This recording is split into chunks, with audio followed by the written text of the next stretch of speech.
Mantan anggota DPR RI Ahmad Sahroni resmi melaporkan kasus penjarahan rumahnya di Tanjung Priok ke Polres Metro Jakarta Utara pada Senin 1 September 2025 malam. Laporan tersebut diajukan melalui kuasa hukumnya dan diterima langsung oleh pihak kepolisian. Kasih Humas Polres Metro Jakarta Utara, Ibda Mariati Jonggi, membenarkan adanya laporan tersebut.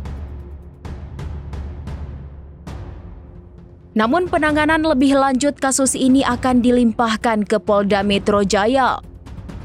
Sebelum laporan dibuat, Satreskrim Polres Metro Jakarta Utara sudah lebih dulu melakukan penyelidikan awal. Polisi bahkan telah memeriksa 5 orang terkait insiden penjarahan tersebut. Meski demikian, identitas kelima orang yang diperiksa belum dapat diungkap ke publik. Sebagai informasi, penjarahan massa terjadi di rumah Ahmad Sahroni di kawasan Tanjung Priok pada Sabtu 30 Agustus 2025 sore. Massa tak dikenal merusak rumah, menghancurkan mobil, serta mengambil sejumlah barang berharga milik Sahroni.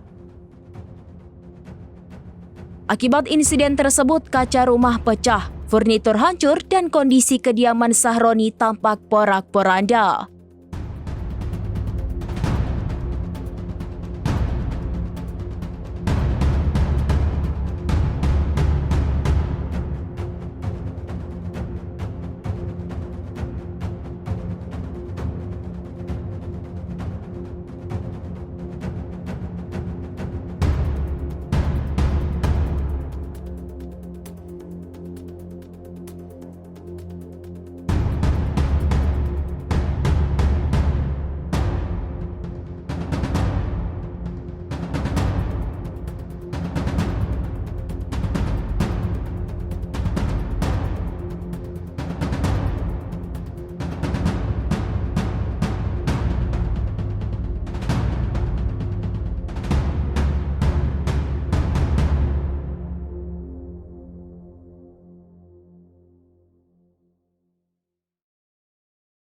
Download Tribun X sekarang, menghadirkan lokal menjadi Indonesia.